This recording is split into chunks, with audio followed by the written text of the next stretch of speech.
మినిస్టర్కు chief సెక్రటరీకి పడకపోతే ఎలా ఉంటుంది? ఒక శాఖ మంత్రికి ప్రిన్సిపల్ సెక్రటరీకి పడకపోతే ఎలా ఉంటుంది? అందువల్ల ఆ స్థాయిలో మరి ఏ రకంగా ఉంది అంటే అందువల్ల that shows how TTD is managed.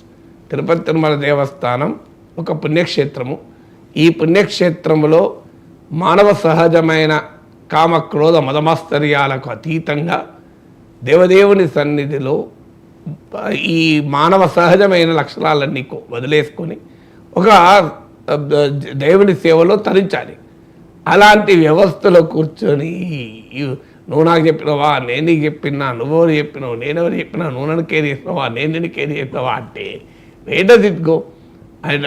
Naidu గారి బిఆర్ నాయుడు పైనో శ్యామలరావు పైన రిఫ్లెక్ట్ అవుతుంది అంటలేను. అది ఖచ్చితంగా రాష్ట్ర ప్రభుత్వ అసమర్థతను తెలియజేస్తుంది. ఇద్దరు అధికారులను సముదాయించలేనప్పుడు, ఇది అధికారులను సమన్వయపరచలేనప్పుడు ఇద్దరిని మార్చండి, లేదంటే ఎవరినొకరు మార్చండి. ఎవరు తప్పో తేల్చి వాళ్ళు మార్చేయండి. ముఖ్యమంత్రి స్పాట్ మీద తీసుకోవాల్సిన నిర్ణయం ఇద్దరిలో ఎవరు తప్పో తేల్చేసి ఆ వ్యక్తిని వెంటనే తొలగించేస్తే ఆటోమేటిక్గా సెట్ అవుతుందా లేదా, ఒక స్ట్రాంగ్ మెసేజ్ పోతుందా లేదా? గంటలు సమీక్షలు చేసి ఏం ప్రయోజనం అండి? ఇప్పుడు చూడు ఇప్పుడు మీరే చదివారు కదా, టీటీడీ చైర్మన్ ఈవోలు కలిసి ఒక్క దాంట్లో మాత్రం హాజరయ్యారు.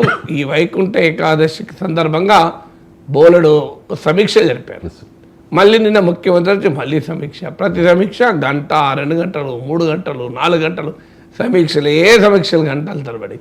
సమీక్షలు ఎక్కువ, నిర్ణయాలు తక్కువ ఉంటే ఎట్లా? వీ నీడ్ యాక్షన్ కదా, సమీక్ష కాదు. ఆ స్పాట్ మీద ఎవరు తప్పో తేల్చి ఒకరి మీద చర్య తీసుకొని ఉండుంటే చంద్రబాబు నాయుడు సామర్థ్యాన్ని జనం అధికారులకు కూడా అర్థమయ్యేది కదా. అందువల్ల it shows government how the government functions.